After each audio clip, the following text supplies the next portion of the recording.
मिलते हैं कि नहीं मिलते? मिलते हैं। तो आज सुन रही हो हमारी खातिर, लेकिन बैठे रहा भगवान के जन्म तक। बोलिए भक्त वत्सल भगवान की जय हो। जय जय श्री राधे जय जय। श्री राधे। जब पत्नियों ने ज्यादा विरोध किया तब भाइयों ने कहा भैया भरत तुम भी कुछ काम क्यों करो, नहीं तो शरीर बर्बाद हो जाएगा। भरत जी ने कहा भैया तुम बताओ तो सही, जो आज्ञा दोगे सो मैं करूंगा। भाइयों ने कहा तुमसे काम धाम तो ज्यादा मेहनत वाला होना नहीं है, जाओ खेत में जा करके कम से कम फसल की रक्षा पशु पक्षियों से करना, इतना तो कर ही सकते हो, फसल की देखभाल तो कर ही सकते हो। भरत जी ने कहा हाँ भैया मैं कर लूंगा। अब भरत जी गए खेतों पर, वहां पर क्या देखा, सैकड़ों पशु पक्षी फसल को खा रहे थे। ब्रह्म ज्ञान जागृत हो गया, मन में सोचने लगे जिन्हें परमात्मा ने इन पशु पक्षियों को बनाया है उन्हीं परमात्मा ने मुझको बनाया है। अगर परमात्मा ने मेरे खाने की व्यवस्था करी है तो वही भगवान इनके खाने की भी व्यवस्था कर रहे हैं। तो मैं कौन होता हूँ इनको भगाने वाला? ये जो खा रहे हैं अपने अपने भाग्य का खा रहे हैं। और ऐसा सोच करके श्री राम मैं सब जग जानी, करहूँ प्रणाम जोर जुग पानी। ऐसा सोच करके भरत जी भगवान का कीर्तन करने लगे और मस्त हो गए। अरे राम जी की चिड़िया राम जी का खेल, राम जी की चिड़िया राम जी का खेल, खाओ रे चिड़ियों भर भर राम जी का खेल, राम जी की चिड़िया राम जी का खेल, और चिड़ियों बने बने राम जी की चिड़िया राम जी का खेल, राम जी की चिड़िया राम जी का खेल, और चिड़ियों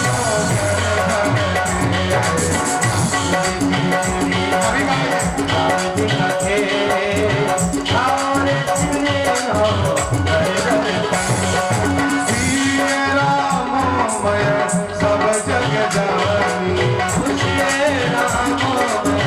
सब जग जानी, करहूँ प्रणाम जोर जुग पानी, करहूँ प्रणाम जोर जुग पानी। राम जी की चिड़िया राम जी का खेल, और चिड़ियों भर भर राम जी का खेल, और चिड़ियों बने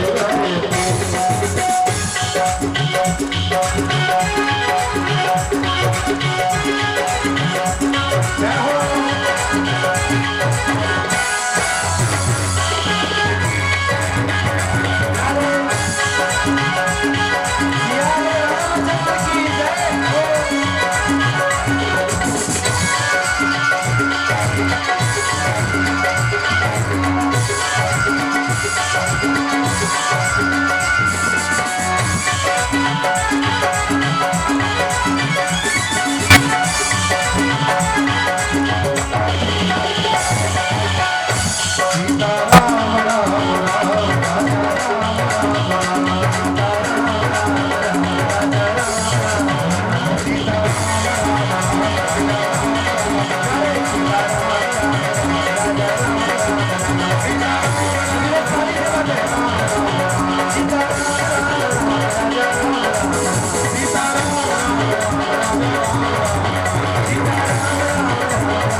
तब पड़ोसी ने जाकर के भरत जी के भाइयों से कहा क्यों भैया तुम्हारे फसल की रक्षा हो रही कि ना है?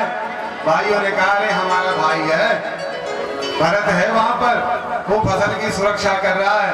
अरे वाकई माथे तुमने तो खूब ही फसल की रक्षा करवा ली, चैत में नेकल कछु काटवे को ना मिलेगा, केवल भूसा हाथ लगेगा। भैया जल्दी जाओ, सैकड़ों पशु पक्षी तुम्हारे खेत पर घुसे हुए हैं।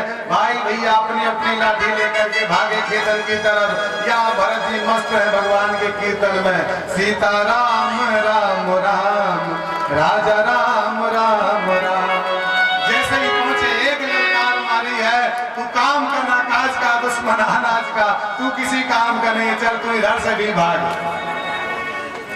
भरत जी कहते हैं अपने राम को क्या करना, 2 रोटी से मतलब है और भगवान के भजन से मतलब है। जहां ले चलोगे वहीं मैं चलूंगा, जहां नाथ रख दोगे वहीं मैं रहूंगा। हे प्रभु, जैसे ही आपकी इच्छा, जिधर ले चलोगे मैं उधर जाने के लिए तैयार हूं। मेरे मन में लेस मात्र भी दुख नहीं है कि मेरे भाइयों ने मेरा त्याग कर दिया। भरत जी एक वृक्ष के नीचे बैठ गए। उसी समय एक रघुवर नाम का राजा आया, कपिल महाराज के आश्रम में जा रहा था सत्संग के लिए। पालकी में सवार था, रास्ते में एक कहार बीमार पड़ गया। तब रघुवर ने कहा भैया किसी भी व्यक्ति को ढूंढ के लाओ, नहीं तो पालकी कैसे चलेगी। तब कहारों ने जाकर के भरत जी को पकड़ा और पालकी में लगा दिया। अब पालकी चलने लगी। भरत जी ब्रह्मज्ञानी मन में सोच गए कि चलते वक्त कोई चीटा चीटी ना पैर में आ जावे, नहीं तो हत्या लग जाएगी। यही सोच के वो एक एक कदम गिन गिन के धर रहे थे, देख देख के धर रहे थे। अचानक चीटियों की लाइन चली आ रही थी। सो भरत जी उछल पड़े। जैसे ही उछले सो रघुवर की खपड़िया पालकी में ऊपर लगी, सो तिल मिला गई। जैसे तिल मिलाने पालकी से झांक करके कहने लगे, रे दुष्टों, एक तो मेहंदी लगे पांव जैसे चल रहे हो, ऊपर से मेरी खपड़िया फोड़ रहे हो। कारण ने कहा महाराज हमारा दोष नहीं, जो भाई सब भैया आए हैं तो वे ऐसे चल रहे, हमारा कौनो दोष ना है महाराज। रघुवर ने कहा राम राम राम राम, ये तुमने 1.5 हड्डी वाले को पालकी में लगा दिया है, ये क्या मेरा बोझ उठाएगा। भरत जी समझ गए मैं 1.5 हड्डी तो हूँ नहीं, मोटा ताजा हूँ, इसका मतलब ये मेरा मजाक बना रहा है। फिर चलने लगे भरत जी। आपने देखा होगा चींटियां जब चलती हैं तो लाइन से चला करती हैं। तो अब की बार इतनी लंबी लाइन मिली कि भैया जैसे आर्मी में भर्ती होने के लिए बच्चा नहीं छलांग लगाते हैं, ऐसे ही भरत जी ने जोर की छलांग लगाई। और जैसे ही छलांग लगाई सो रघुवर पालकी से खड़बड़ाता हुआ नीचे गिर गया, बुरी मुंडी हो गया भैया, धूल में सड़ गया। मारे क्रोध के तलवार निकाली, रे दुष्ट तू मुझे क्या समझता है, मैं कोई साधारण इंसान हूँ, तूने एक राजा का अपमान किया है, इसी तलवार से मैं तेरा वध कर दूंगा। अब भरत जी ने कहा अब गड़बड़ हो रहा है, अभी तक ये मेरा उपहास उड़ा रहा था, तब तक तो मैंने स्वीकार किया, लेकिन अब ये जाने अनजाने में एक ब्राह्मण को मारने के लिए बोल रहा है, अब इसको समझाना पड़ेगा। अगर नहीं समझाया तो सत्संग की महिमा मिट जाएगी। क्यों? क्योंकि ये सत्संग करने जा रहा है और सत्संग का फल है भगवत प्राप्ति, लेकिन अनजाने में ब्राह्मण का अपमान भी कर रहा है, इसलिए इसको नरक भी जाना पड़ेगा। तो लोग कहेंगे कि देखो रघुवर सत्संग करता रहा लेकिन फिर भी नरक चला गया। तो ये कोई ना कहेगा कि ब्राह्मण का अपमान कर दिया था इसलिए नरक गया है। सो भैया भरत जी ने सोचा इसको समझाना पड़ेगा। सो भरत जी आज पहली बार जीवन में बोले और ऐसा बोले कि रघुवर का कल्याण कर दिया। मन में सोचा कि जाने अनजाने में ही सही पर इसका बोझ मेरे कंधे पर है, और जब मैंने अपने कंधे में इसका बोझ ले ही लिया है तो अब इसका कल्याण करना भी मेरा ही कर्तव्य है। बोलो राधे राधे, और जोर से बोलिए। सो भरत जी बोले, क्यों राजन तुम मुझे मार सकते हो? कैसे मार सकते हो? क्योंकि ना तो मैं जन्म लेता हूँ, ना मैं मरता हूँ, ना मैं मोटा हूँ और ना ही मैं पतला हूँ, कैसे मारोगे? अब रघुवर सन्ना आ गया, लगता कोई ये दिव्य विभूति है, कंधे पर जनेऊ पड़ा हुआ था, डर गया ये तो ब्राह्मण है, चरणों में लेट गया, कहा महाराज क्षमा करो, अनजाने में मैंने आपका अपमान कर दिया। भरत जी ने कहा चिंता ना करो, मैं खतरनाक ब्राह्मण नहीं हूँ, मैं सीधा साधा ब्राह्मण हूँ, मैं तुम्हें श्राप नहीं दूंगा, केवल तुम्हारा कल्याण करूंगा। इसलिए हे राजन, जो तुम मुझे मारने के लिए बोल रहे थे कैसे मार सकते हो? क्योंकि आत्मा कभी मरती नहीं है और मैं शरीर नहीं हूँ, मैं एक आत्मा हूं। शरीर तो इस आत्मा का कपड़ा है। जैसे आप आज ये कपड़े पहने हुए हैं और ये कपड़े मैले हो जाएंगे या फट जाएंगे, आप इन कपड़ों को फेंक देंगे, बाजार से दूसरे कपड़े ला करके पहन लेंगे। ऐसे ही ये शरीर है, जब आत्मा जिस शरीर पे जाती है और वो शरीर बूढ़ा हो जाता है, जर्जर हो जाता है, तो वो आत्मा उस शरीर का त्याग कर देती है और दूसरे शरीर में चली जाती है। ये आत्मा केवल शरीर रूपी कपड़ा बदलती रहती है, पर आत्मा कभी मरती नहीं। ईश्वर अंश जीव अविनाशी, ये जो आत्मा है भगवान का ही अंश है, इसलिए अजर है, अमर है, अविनाशी है। आत्मा कभी मरती नहीं। नैनम छिन्दन्ति शस्त्राणि नैनम दहति पावका। इस आत्मा को कोई मार नहीं सकता, कोई जला नहीं सकता, कोई काट नहीं सकता, क्योंकि ये ईश्वर का ही। तब रघुगण ने कहा महाराज ठीक है, आत्मा को कोई नहीं मार सकता, कोई कष्ट नहीं पहुंचा सकता, लेकिन तो फिर ये सुख और दुख भोगता कौन है? किसको कष्ट मिलता है? भरत जी ने कहा अरे राजन, इस सुख और दुख का भोगता केवल ये हमारा मन है, केवल मन। हमारे मन के अनुसार कोई काम बन गया तो मन को सुख हो जाता है, और मन के विपरीत अगर कोई काम बन गया तो मन को दुख हो जाता है। तो सुख और दुख को भोगने वाला केवल मन है और कोई नहीं है संसार में। दिव्य ज्ञान दिया है रघुगण को। बंधु, इसलिए हमें हमेशा भगवान के नाम का आश्रय लेना चाहिए, क्योंकि भगवान के नाम में वो चमत्कार है कि जिसने भी भगवान के नाम का आश्रय लिया उसके सारे पाप धुल जाते हैं, सारे पाप। जैसे एक बार अजामिल नाम के ब्राह्मण ने भगवान के नाम का आश्रय लिया। अजामिल जंगल में लकड़ी बीनने गया, एक वैश्या को देख लिया तो बुद्धि भ्रष्ट हो गई। बंधुओं, कहते हैं पाप सबसे पहले आंखों से प्रवेश होता है। जैसे आप दृश्य देखोगे वैसे ही आपकी बुद्धि हो जाएगी और वैसा करने के लिए मन बोलने लगेगा। मोबाइल में, टीवी में गंदे चित्र देखोगे, गंदे सीन देखोगे तो आपकी बुद्धि वैसे ही हो जाएगी और वैसा करने का मन होने लगेगा। आज हम टीवियों में, समाचार पत्रों में क्यों सुनते रहते हैं कि फलाने का मर्डर हो गया है, 5 साल की बच्ची का बलात्कार हो गया। क्यों ये सब सुनते रहते हैं? क्योंकि हम गंदी गंदी चीजें मोबाइल में, टीवी में देखते हैं, इसलिए हमारा मन दूषित हो जाता है और फिर मन वही करने को बोलता है। इसलिए हमें अपने मन को अच्छी चीजें, अपने आंखों को अच्छी चीजें दिखाना चाहिए। अजामिल नाम के ब्राह्मण ने वैश्या को देखा, बुद्धि खराब हो गई, उसी के साथ में चला गया। कालांतर में 10 पुत्र हुए, सबसे छोटे पुत्र का नाम नारायण रखा गया। उसी पुत्र को पुकारा करता था बात बात में, पानी मांगना है सो नारायण से, खटिया बिछाना है सो नारायण से, भोजन मांगना है सो नारायण से।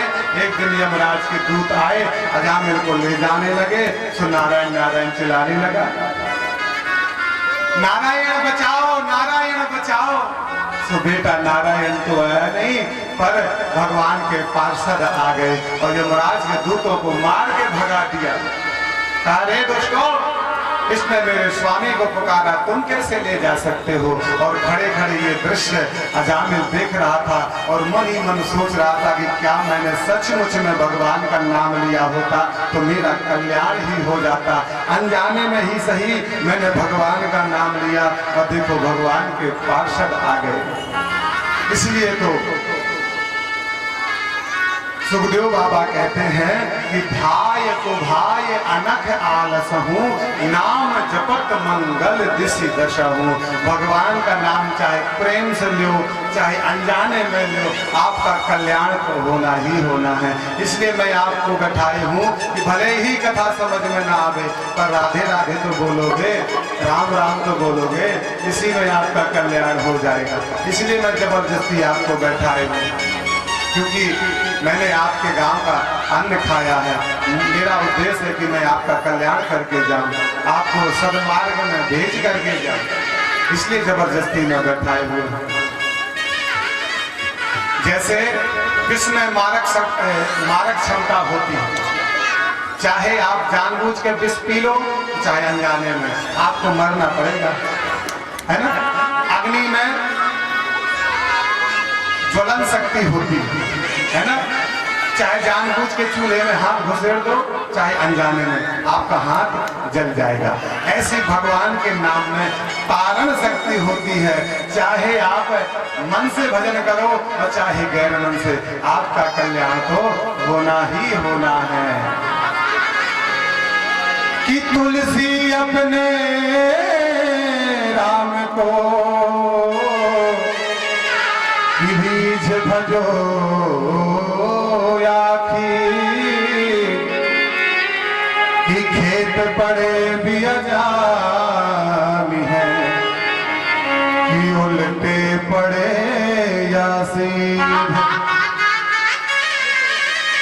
चाहे भगवान का नाम जाने में लो अनजाने में, आपका कल्याण होना ही है। जैसे खेत में कोई बीज डाल दो, चाहे सीधा पड़ा हो चाहे उल्टा, वो जमता ही जमता है। ऐसे ही भगवान का नाम लेने वाले व्यक्ति का कल्याण होता ही होता है। इसलिए जिसने भगवान के नाम का आश्रय लिया है, उसका कल्याण हुआ है। ऐसे ही एक बार प्रहलाद ने भी भगवान के नाम का आश्रय लिया। प्रहलाद को कितना सताया गया, पहाड़ की चोटी से फेंका गया, समुद्र में फिटवाया गया, हाथी के पैर के नीचे कुचलाया गया, खौलती हुई तेल की कढ़ाई में भी डाला गया, विष भी पिलाया गया, लेकिन जाके राखे साइया मार सके ना कोई, बाल न बाका कर सके चाहे जग बैरी हो।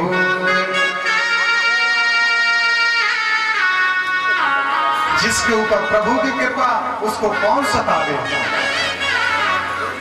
उसको कौन सताए डोरी, कि जिसकी राम से लगी, उसको कौन सताए डोरी, जिसकी राम से लगी। ओ राम से लगी डोरी, राम से लगी, राम से लगी डोरी, राम से लगी, उसको कौन सताए डोरी, जिसकी राम से लगी, उसको कौन सताए डोरी, जिसकी राम से लगी, उसको कौन सताए डोरी, जिसकी राम से लगे। राम से लगी डोरी, राम से लगी, राम से लगी डोरी, राम से लगी, उसको कौन राम से लगी, उसको कौन सताए डोरी, जिसकी राम से लगी। राम नाम अनमोल खजाना, जो भी इसमें माला माल होगा, माला माल होगा, और उसकी किस्मत जगी, माला माल होगा, इसकी किस्मत जगी,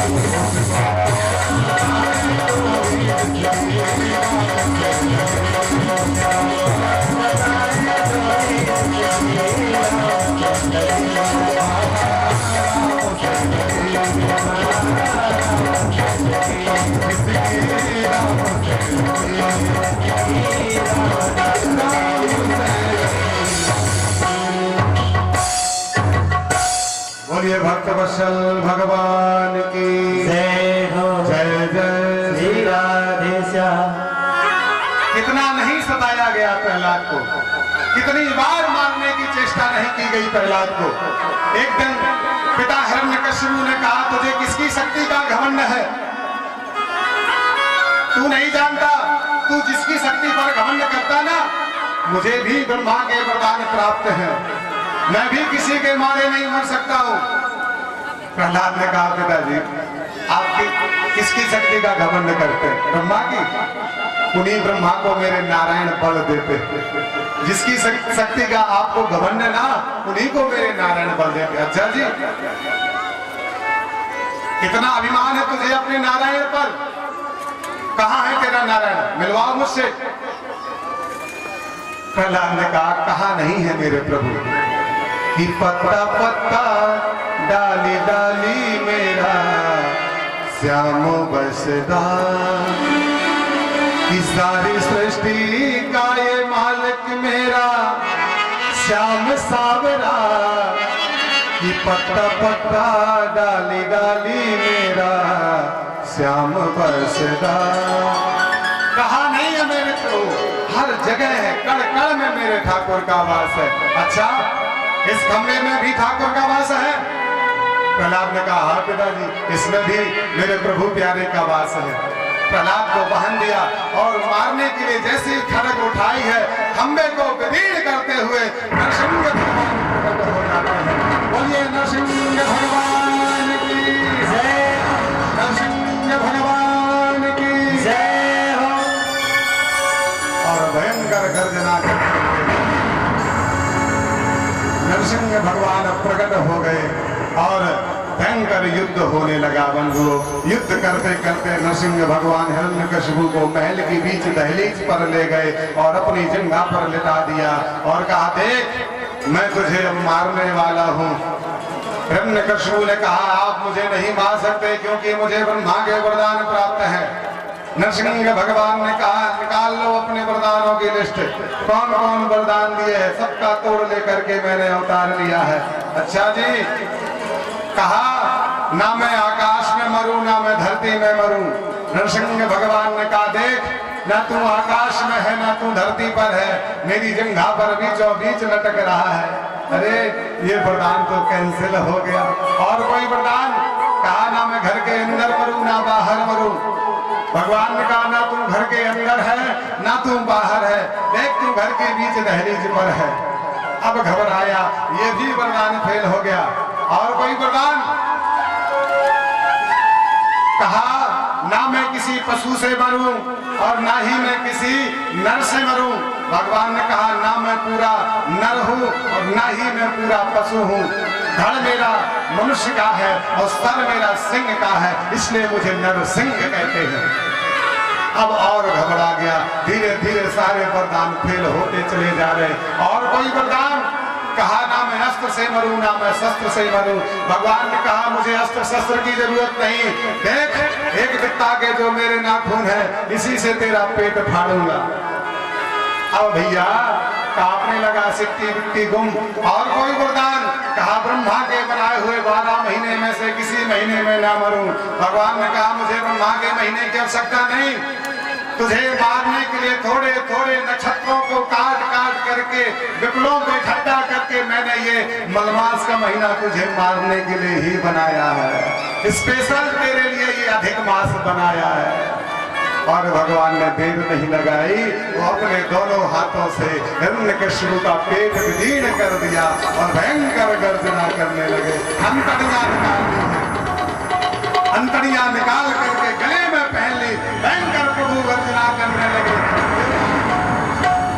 देवताओं ने सोचा भगवान को कैसे अब शांत किया जाए, महाक्रोधी अवस्था में दिख रहे हैं, किसी की हिम्मत नहीं पड़ रही है कि दुष्ट को मार दिया है तो अब प्रभु की स्तुति करें, क्योंकि भगवान गर्जना कर रहे हैं। आंखों से रक्त टपक रहा है, मुख से रक्त टपक रहा है, इतनी भयंकर अवस्था में है प्रभु, पर किसी की हिम्मत नहीं कि कोई भगवान को शांत कर ले दे। नारद जी ने इंद्र से कहा, मेरे पिता ब्रह्मा जी को कहो, बूढ़े बाढ़े हैं सारे नहीं की बात मान ले और शांत हो जावे। सो ब्रह्मा जी कमल आसन पर बैठ करके गए और कहा, शांत आकारम भुजग शयनम, हे प्रभु शांत हो जाइए, शांत हो जाइए। लेकिन एक हुंकार मारी, सो कमल आसन सहित ब्रह्मा जी गायब हो गए। अब कहा क्या करें, किसको भेजे? सो कहा कि भगवान शंकर और भगवान नारायण एक दूसरे के पूरक हैं, एक दूसरे को भजने वाले हैं, शायद शंकर को देखे और प्रभु शांत हो जावे। सो भगवान भोलेनाथ पहुंचे मनाने के लिए, नंदी पर बैठ गए और जैसे ही स्तुति करी, धेयम सदा परिभवग्नमभीष्टदोहम, जिसका ध्यान करना चाहिए, हे प्रभु वो आप हैं, शांत हो जाइए, शांत हो जाइए। एक हुंकार मारी, सो नंदी सहित गायब हो गए। अब भैया नारद जी ने कहा क्या करें, कैसे भगवान को शांत किया जाए? इंद्र ने कहा, मैं युक्ति बताता हूँ। किसी का पति चाहे कितना तो रमखान अपने आप को समझता हो, पत्नी के आगे न्यूट्रल हो जाता है।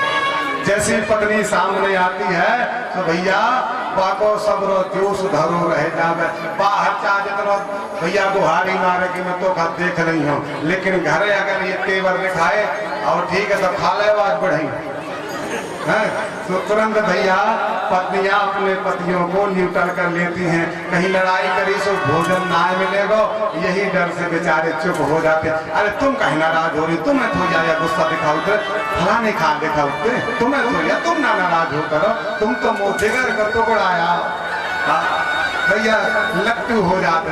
घर में जाकर जितने भी पति अपने आप का कछु समझते हैं बिल्कुल भीगी बिल्ली बन जाते हैं। सो इंद्र ने कहा, इनकी श्रीमती जी को लिवा लाओ, सो अपने आप को शांत हो जाएगी। सो भैया गए, मैं देवता और लक्ष्मी जी से कहते हैं, हे मैया आप चलो, आपके पति बहुत क्रोधित अवस्था में हैं। लक्ष्मी जी ने कहा, मेरे पति देव क्रोधित अवस्था में हो ही नहीं सकता, इम्पॉसिबल, ऐसा हो ही नहीं सकता। मेरे स्वामी तो बड़े शांति के स्वरूप हैं, वो गुस्सा तो कर ही नहीं सकते। इंद्र ने कहा, एक बार तो देख लो कैसे शांति के स्वरूप है। सो भगवती लक्ष्मी ने 16 श्रृंगार किया और सोने की थाली में दीपक सजा करके गई अपने पति को मनाने। जैसी लक्ष्मी मैया पहुंची तो प्रभु क्रोधित अवस्था में थे, आरती उतारने लगे और जैसे ही आरती उतारी और प्रभु की नजर पड़ी तो छम छम करती हुई तुरंत लक्ष्मी मैया भगवान की भक्त बिना कुछ भी नहीं है, कि भक्त बिना कुछ भी नहीं है। अरे भक्त है इसकी शान, भगत के बस में है भगवान। भगवान किसी के भी बस में नहीं है, अपनी पत्नी के भी बस में नहीं है, केवल भक्त के ही बस में है। भक्त चाहे तो भगवान को अपने चारपाई के बगल से बांधे खड़े रहे, ये ताकत होती है भक्त की भक्ति में। भक्त अगर चाह ले तो भगवान मूड दाबने लगेंगे, पांव चापने लगेंगे, ये भक्त की भक्ति में ताकत होती है। भगवान ने अक्रूर जी के पांव दबाए हैं, भगवान ने सुदामा जी के भी पांव दबाए हैं। तो भक्त की भक्ति में ये सामर्थ्यता होती है कि प्रभु को झुका सकते हैं। तो प्रहलाद जी पहुंचे तो प्रभु की गुस्सा शांत, जैसे गैया बछिया को चाटती है ऐसे प्रभु अपने जीव से प्रहलाद जी को चाटने लगे। कहा, पुत्र तुम्हारी भक्ति से प्रसन्न हूँ, वरदान मांगो। प्रहलाद जी ने कहा, मुझे कछु ना चाहिए, बस आप मेरे पिता को अपना धाम दे देना। भगवान ने कहा, अरे पुत्र, जिस कुल में तेरे जैसा भक्त हो जाता है ना, उस कुल की 21 पीढ़ी आगे की और 21 पीढ़ी पीछे की मैं स्वतः ही तार देता हूँ। तेरे कहने से पहले ही मैंने तेरे पिता को अपने धाम भेज दिया, इसलिए तू टेंशन न कर। ऐसे ही सुखदेव बाबा कहते हैं, समय समय पर जिसने भी भगवान के नाम का आश्रय लिया है उसका भगवान ने कल्याण किया है। ऐसी एक बार देवताओं पर एक बार एक हाथी पर आफत आई।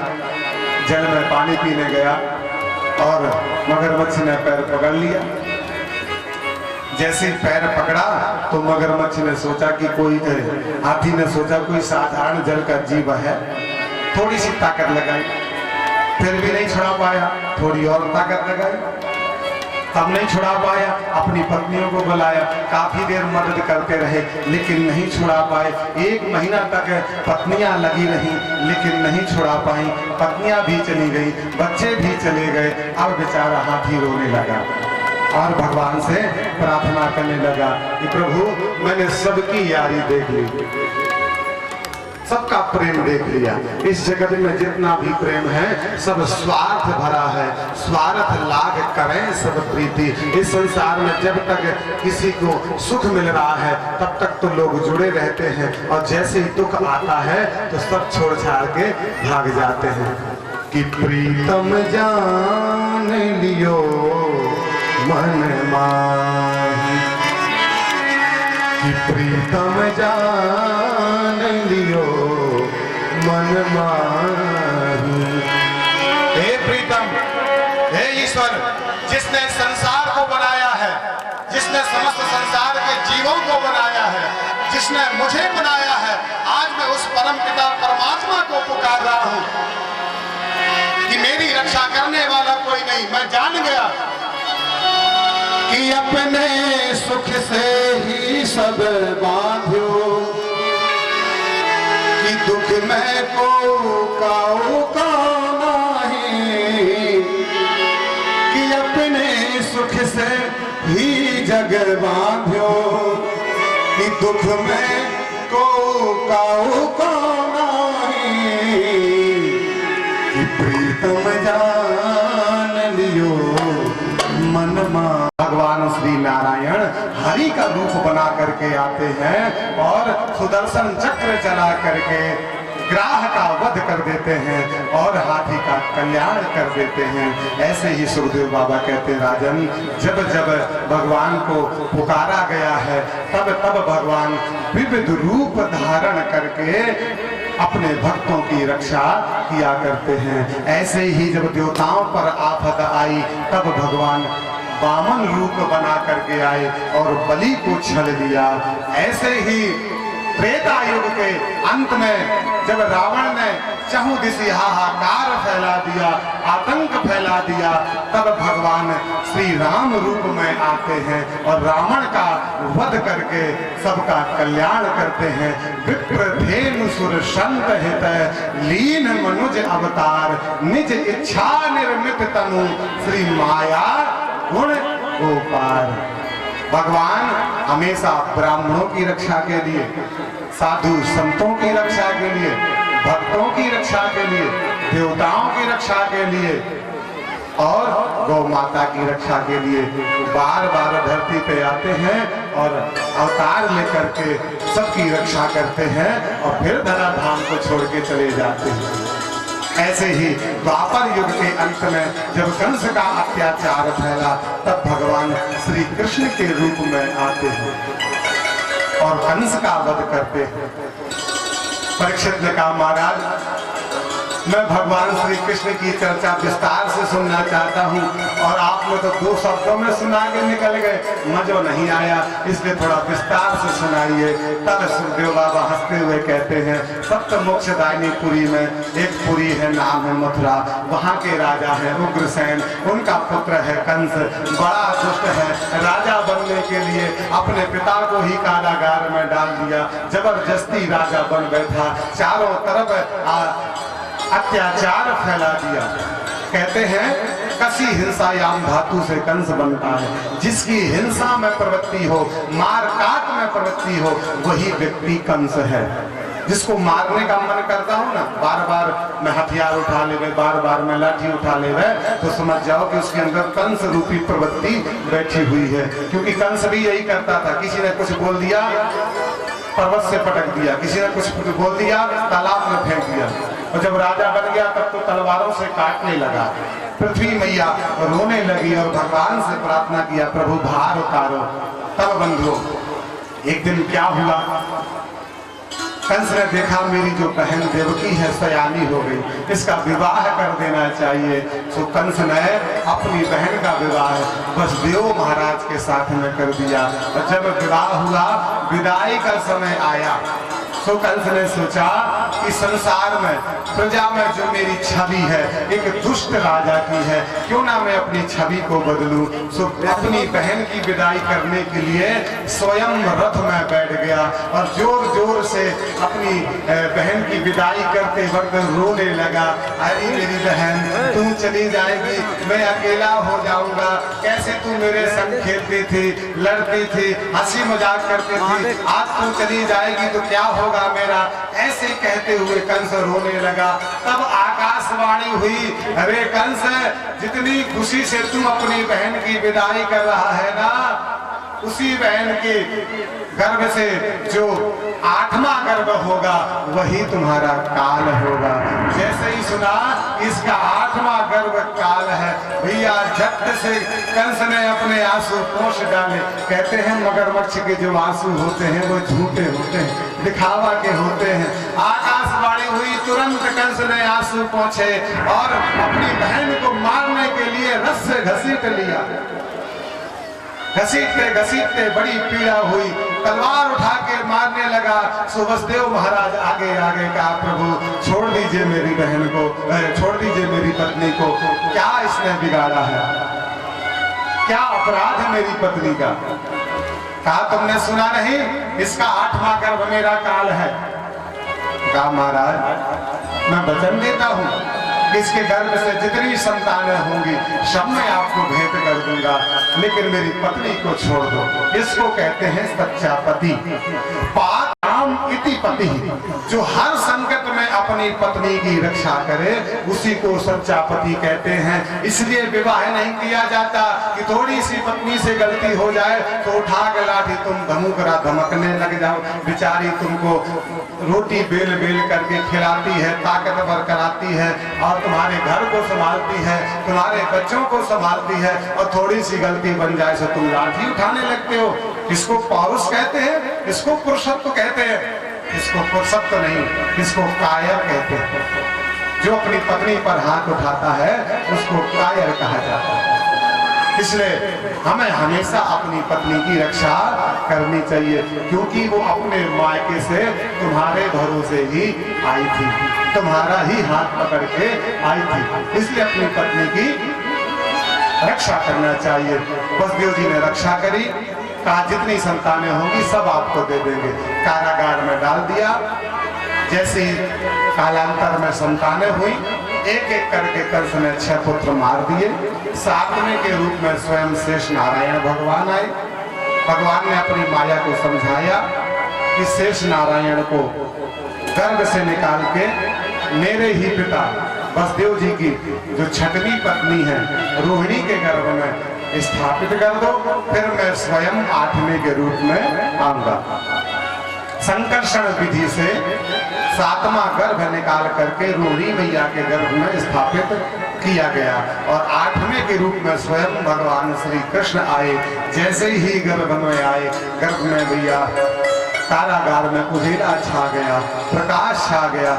सैनिक घबरा गए, दौड़ करके कंस को बताया, महाराज लगता आपके काल का न्योता आ गया है, आपके काल का आने का समय हो गया। कंस खड़बड़ा गया, उड़ करके गिरा, दौड़ करके कारागार में पहुंचा, देखा सच में कारागार में हैलोजन बल्ब जैसा जल रहा है। इसका मतलब मेरा काल आ गया। पहरेदारी बढ़ा दी, चौकसी बढ़ा दी और बंधुओं जैसे ही समय आने लगा सो देवताओं ने गर्भ स्तुति करी है।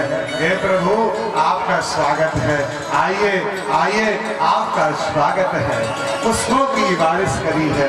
और बंधुओं सुखदेव बाबा कहते हैं कि भादों का महीना आया, कृष्ण पक्ष आया, अष्टमी तिथि बुधवार का दिन आ गया और रोहिणी नक्षत्र में रात्रि के ठीक 12 बजे भगवान का प्रादुर्भाव कंस के कारागार में हो जाता है। जैसे प्रभु का जन्म हुआ, हथकड़ी बेड़ी खुल गई, फाटक खुल गए, पहरेदार सो गए और वसुदेव महाराज कन्हैया को टोकरी पर लेटा करके जाने लगे। जैसे ही जाने लगे तो देवकी मैया ने कहा प्रभु एक बार तो मुझे अपने लाला के दर्शन करा दो, पता ना है कब फिर दोबारा मेरे लाला के दर्शन होंगे। देवकी मैया ने लाला के मस्तक पर चुम्बन लिया है और बसदेव महाराज ने कहा देवी ज्यादा देर ना लगाओ, कहीं ऐसा ना हो दुष्ट को पता चल जाए तो ये भी बच्चा हमारे हाथ से चला जाए। सो बसदेव जी जाने लगे। किले के बदेव मथुरा से गोकुल चले। आचार्य जी हमारे यजमान के सर में लड्डू गोपाल को रखवा दो और ऐसे रखना से गोकुल चले। माँ की ममता, माँ की ममता, माँ की ममता देखती ही देखती रह गई। लेके बसते गोकुल चले, लेके बसते मथुरा गोकुल चले, लेके बसते, लेके बसते, लेके बसते मथुरा से गोकुल चले। माँ की ममता देखती रह गई, माँ की ममता देखती रह गई।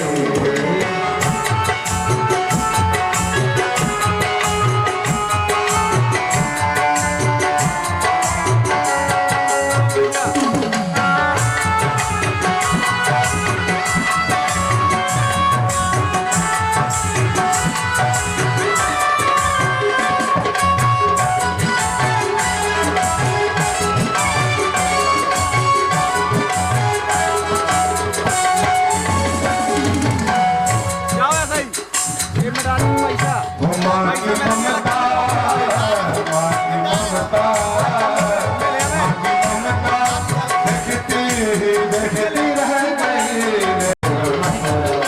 गोकुल चले, गोकुल चले, गोकुल चले, गोकुल चले। बसदेव महाराज अपने सर पे रख करके कन्हैया को गोकुल जाने लगे। जैसे गोकुल जाने लगे तो रास्ते में जमुना जी पड़ती है। आकाश मंडल पर मेघों ने देखा मेरे प्रभु प्यारे जा रहे हैं नीरज, और भगवान का कहना है कि जिसके पास जो सामग्री हो वही भेंट करो मुझे। तो हमारे पास तो गंगा जल है। सो मेघ भैया घुमड़ घुमड़ करके बरसने लगे, गरजने लगे।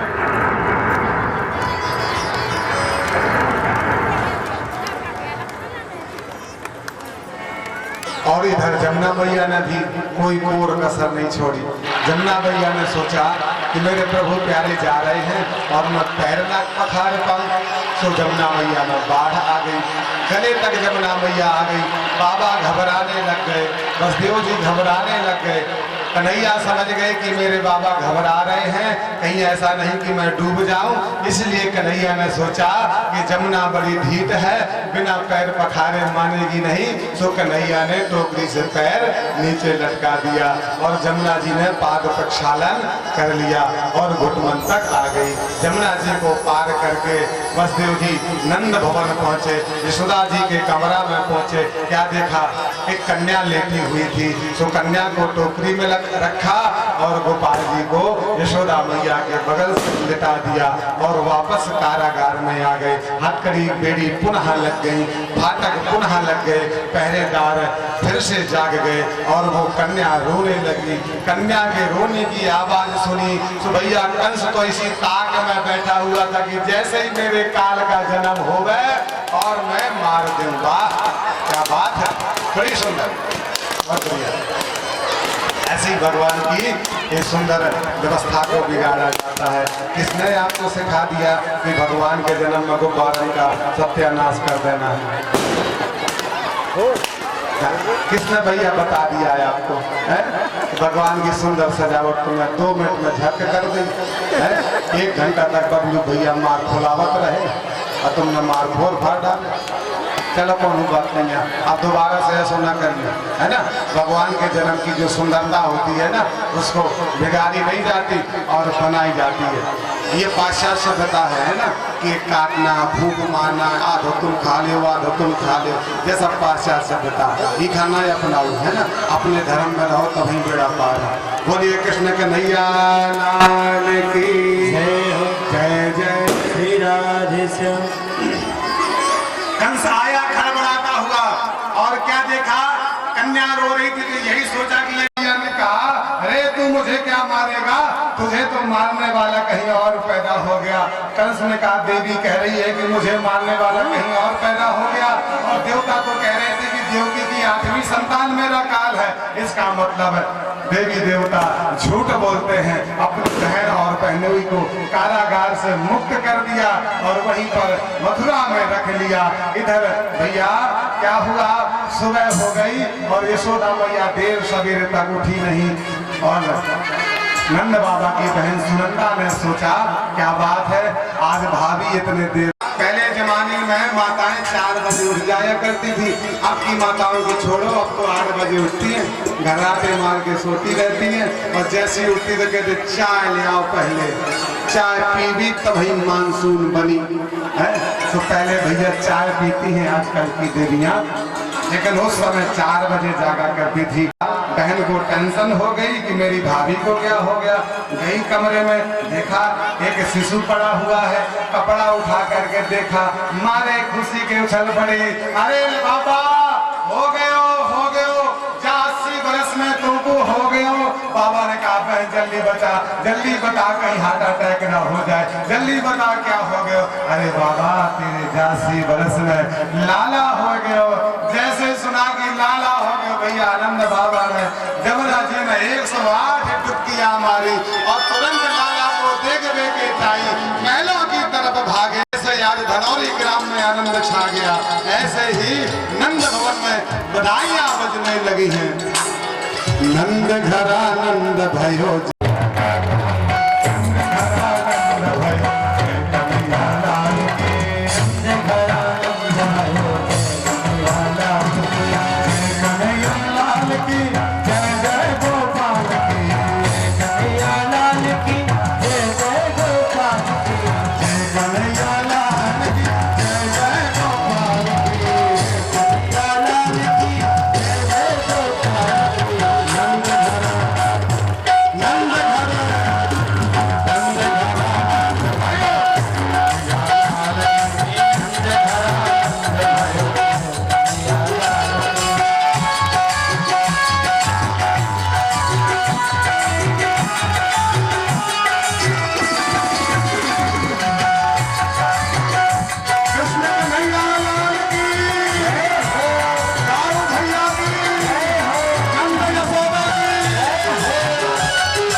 मिठैया आप कन्हैया के जन्म की खुशी आपके अंदर नहीं है क्या? किसके किसके अंदर प्रभु के जन्म की खुशी है? सबके अंदर। तो फिर आप लोग नृत्य क्यों नहीं कर रहे हैं?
कल मैंने आप सभी को कहा था कि कन्हैया का जन्मोत्सव मनाना है।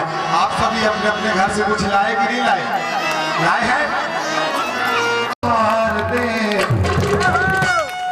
हम क्या दे सकते हैं उनको? लेकिन फिर भी भक्त कहते हैं बताइए प्रभु आपका जन्मोत्सव क्या दे हम आपको? जो भी धन दौलत सब आपको अर्पण कर दे, अपने आप को भी अर्पण कर दे। ऐसे भक्त होते हैं। श्याम तुम्हारे जन्म दिवस पर बोलो क्या उपहार दे?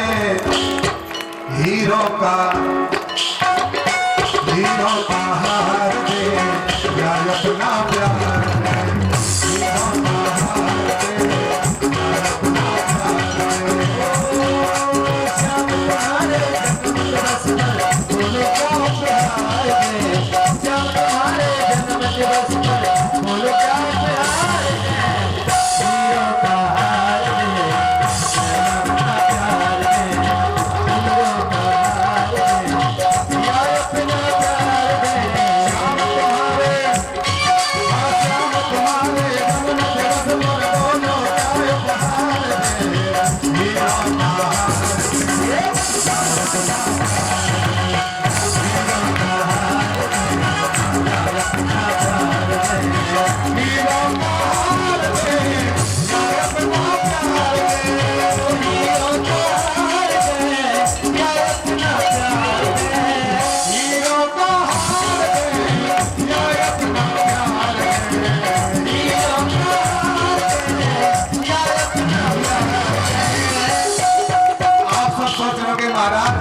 हीरो का हार है। एक मंगलसूत्र के तो लाले पड़े हैं, आपका क्या हीरो का हार है? हम क्या नहीं दे पाएंगे आपको, और कुछ ना दे पाएंगे। हीरो का हार दे या अपना प्यार दे। हीरो का हार दे या अपना प्यार दे।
सजाया है। कसर कोई छोड़ी ना हमने भला तुम्हें बनाया है। क्योंकि कन्हैया को इतना सुंदर सजाया है तो राजा को लगेगा योगी लाला को। आओ सबसे पहले कान्हा, आओ सबसे पहले कान्हा, नजर से लियो पार को, हीरो का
सभी अपने अपने स्थान पे खड़े रहेंगे। भावपूर्वक सभी प्रभु की लड्डू गोवर्धन महाराज का पूजन होगा। अपने अपने घर से गोवर्धन महाराज को कुछ ना कुछ जरूर भेंट लाइएगा और समय का ध्यान जरूर आप देना। आज हम जल्दी आ गए लेकिन आप लोग नहीं आए। हम इंतजार करते रहे कि हमारी प्यारी पब्लिक आ जाए तब हम कथा का विस्तार करें, पर आज आप लोग लेट हो गए, हम जल्दी हो गए, है ना। तो हम कल 4 बजे आ जाएंगे, आप लोग भी 4 बजे आ जाना। आइए सभी भावपूर्वक भगवान की आरती करें, अपने अपने स्थान पे खड़े रहिए। आप आरती करिए, इनको करने दीजिए सम्मान।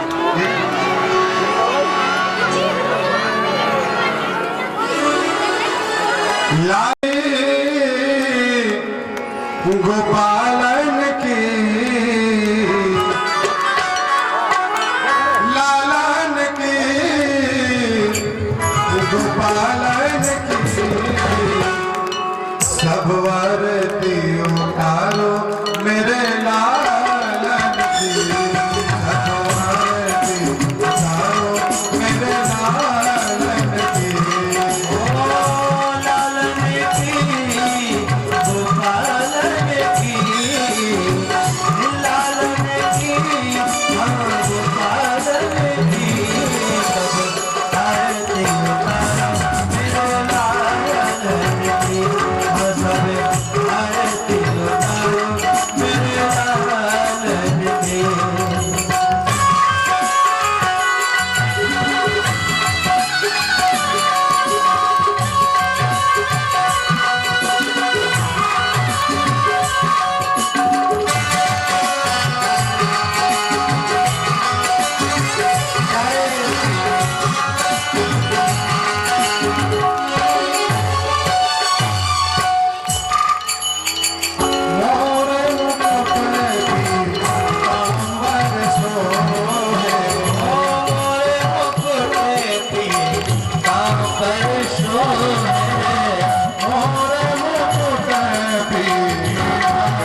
वसुदेव की, वृंदावन धाम की,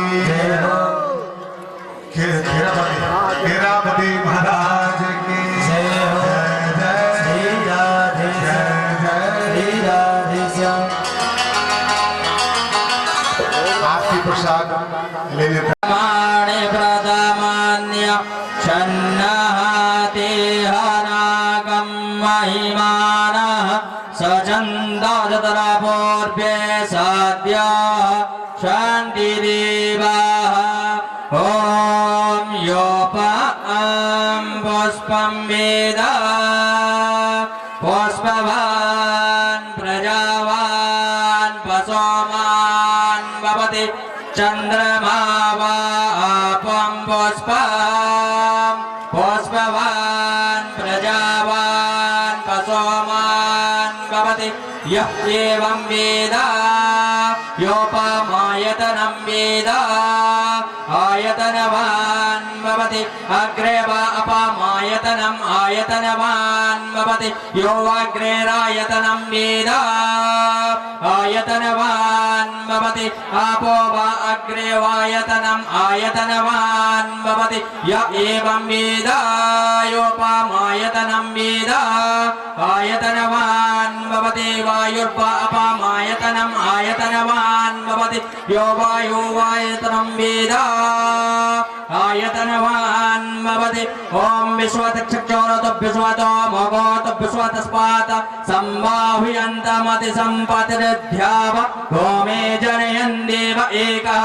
ॐ नाना सुगन्ध पुष्पाणि यथा काल भवानि च पुष्पाञ्जलिर्मया दत्त्वा ग्रहणाय परमेश्वर मन्त्र पुष्पाञ्जलि समर्पयामि।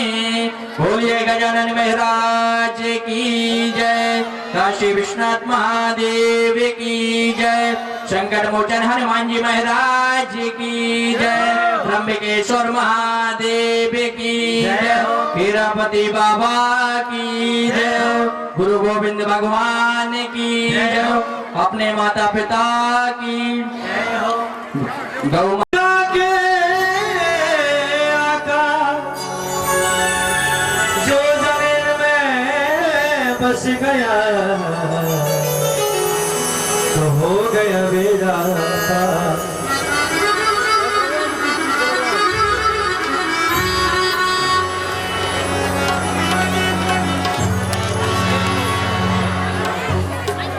रूप सलोना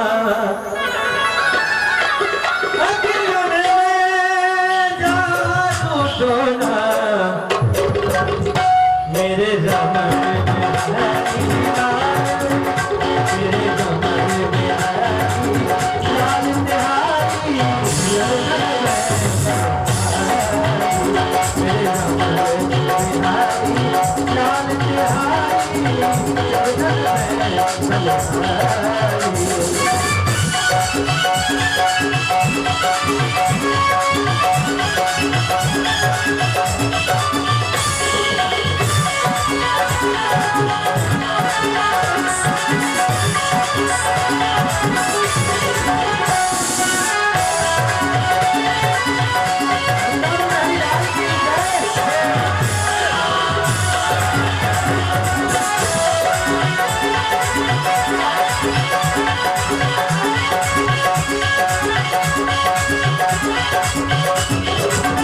अदलों में मुझे नैनों में मस्ती छाई, अदलों पर मुझे नैनों में मस्ती छाई। सुंदरता के सागर हो तुम साथ करी परछाई, जात करी परछाई। तुम खुशियाँ बड़ा सजाना हो जाए तेरा दीवाना। तुम्हें देखे वो तुम्हें देखे जो एक बार तिहारी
संग मेरे कोई और न मन को भाए संग मेरे कोई और न मन को भाए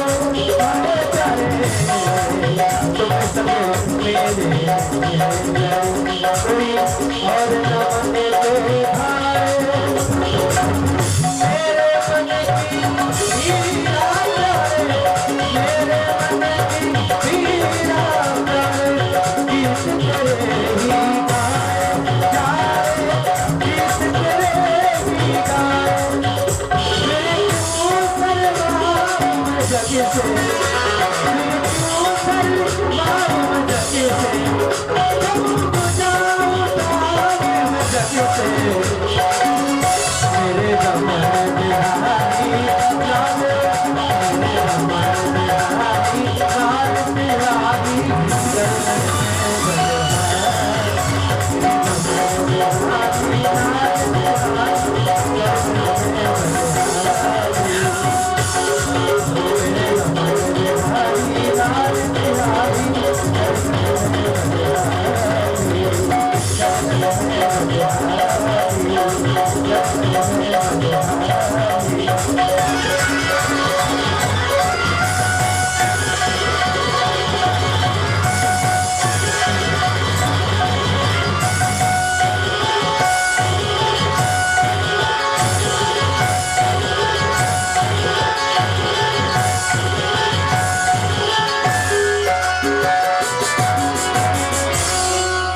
हरे सरकार की जय हो ठंडा भैयान की जय हो।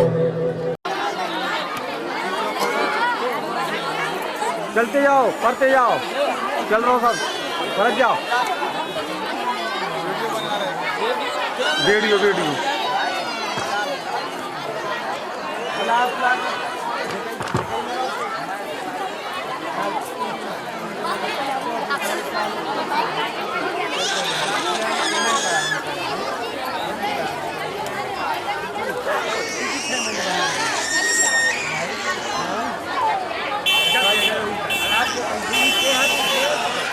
जाओ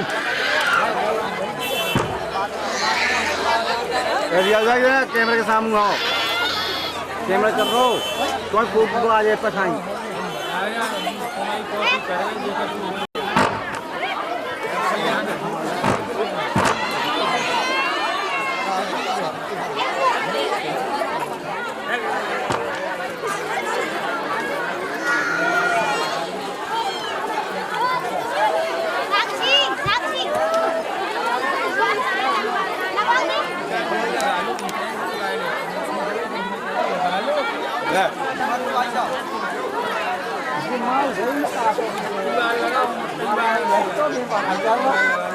ले ले ले पकड़ चलो बंद कर चलो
सीता रंगी रे हरदी पे राम रंग में रंगे सीता रंगी रे हरदी पे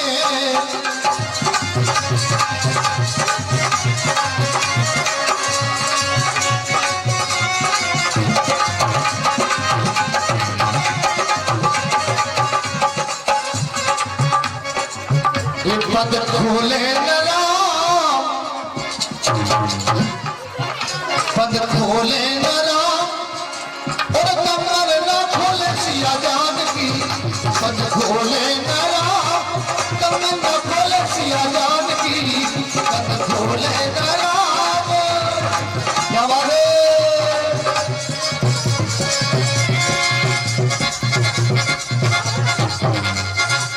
ये पद खोले न राम कमर न खोले सिया जान की पद खोले न पद खोले न राम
है छलिया मैं तो जानू तुझको।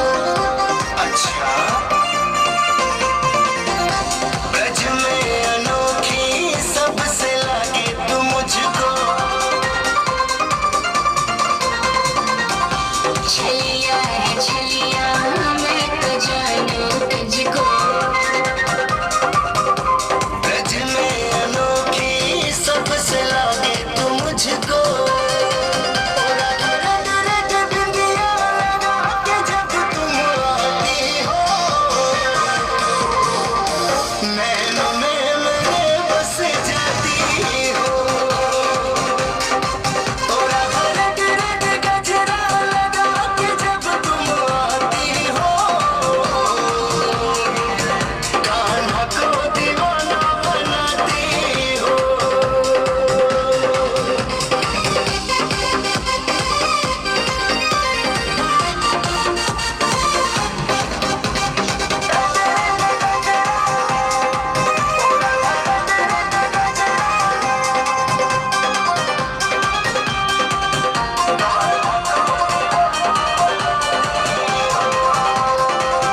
होशियारी मुझसे ना चलेगी ज्यादा।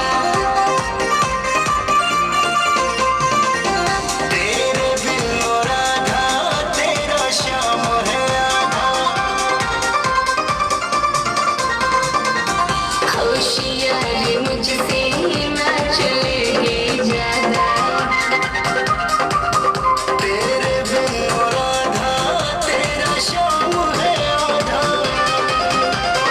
रग रग मेहंदी लगा के जब तुम आती हो। नैनों में मेरे बस जाती हो। और रग रग गजरा लगा के जब तुम आती हो। कान्हा को दीवाना बनाती हो।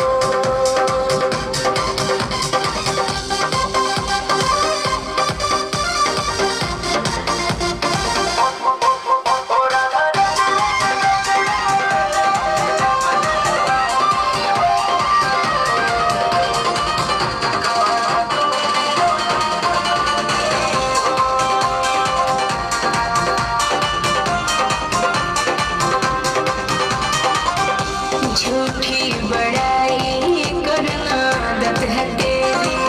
ऐसा है क्या? चाहूं तुझे ही तू है चाहत मेरी।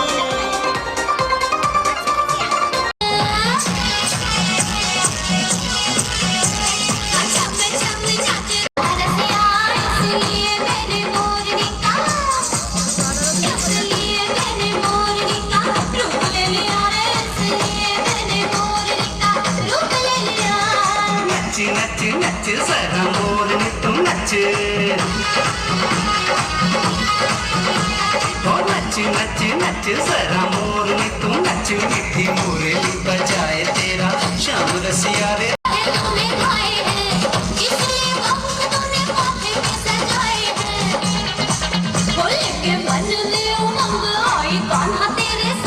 तेरे बिना कान्हा मेरा तो ना लगे रे जिया मेरे मन में समाया। मोरनी दीवानी मेरी मेरे गुण गाए है। मोरनी दीवानी मेरी मेरे गुण गाए है। पंखों का मुकुट मेरे माथे पे सजाए है। मेरी मोरनी दीवानी सच प्रेम कहानी। इसके रूप में बैरागी मेरा मन मोलिया रे। इसका दीवाना हुआ है अब। तो इसका दीवाना हुआ है अब। गाना रसिया रे इसका दीवाना हुआ है अब। गाना रसिया रे तेरे रूप ने तो मेरा है मन मोलिया।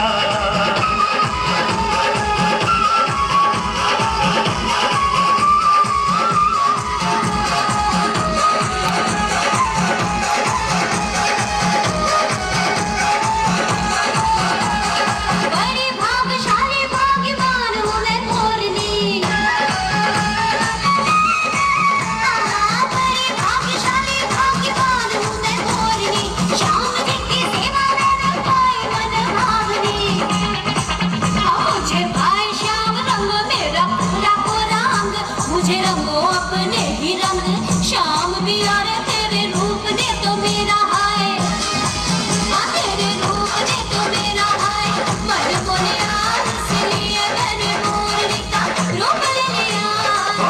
नच नच जरा मोरनी तू नच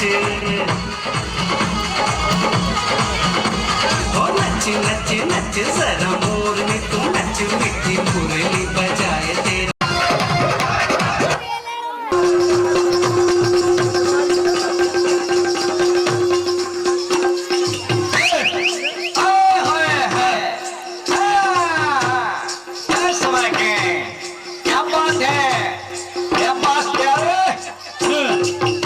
धन्य है टंटू हाय हाय क्या बात है राम सहाय ये सीधी हम उठा लेके क्या बात है बच्चा मैया मोरी चलो देख लो जो कितना दम पारो मैया मोरी चावलिया रे पग बेड़ा बोडारो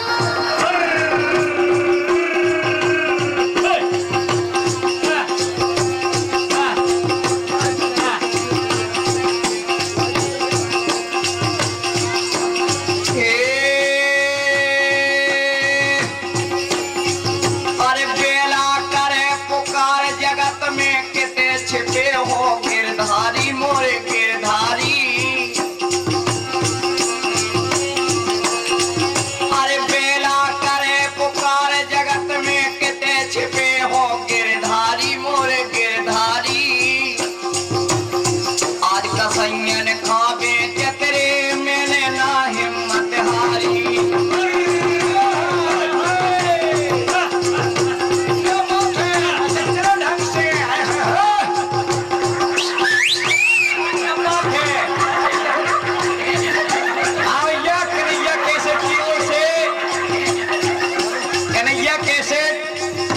की ओर से दीपक सेठ जी की ओर से 101 रुपया तिवारी के टीका में क्या बात है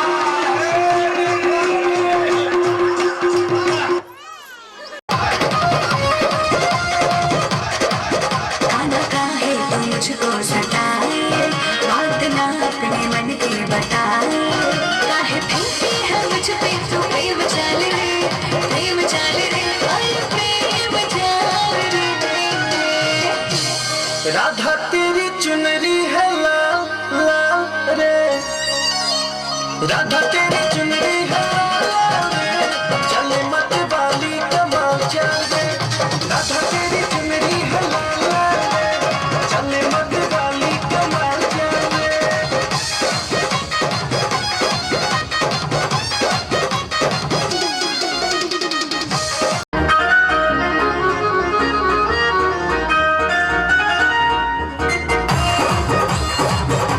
छम छम बाजे तेरी पाँव में पैजनिया झुम झुम के नाचे करता बल्ले मोरनिया बल्ले मोरनिया बल्ले मोरनिया मुझे छैया तो कर दूंगी बुरा हाल रे अरे बुरा हाल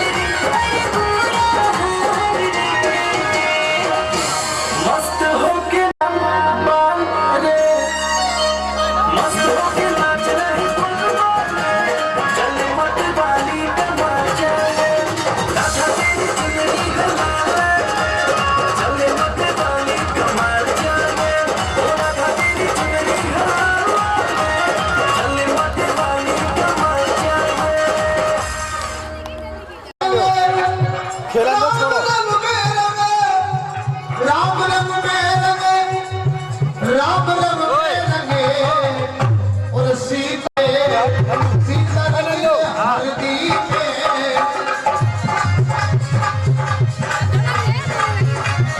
खेलन दियो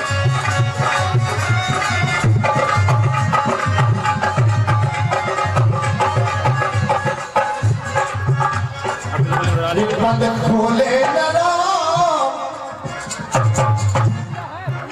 बंद खोले नरा और तमन न खोले सिया जान की बंद खोले नरा तमन न खोले सिया जान की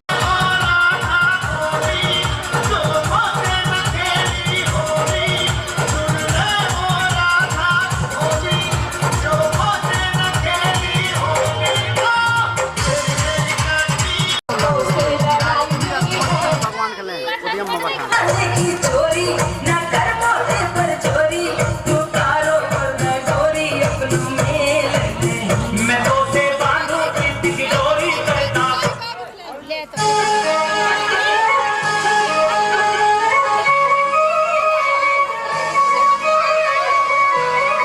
बन गई रोल ले जाओ भरो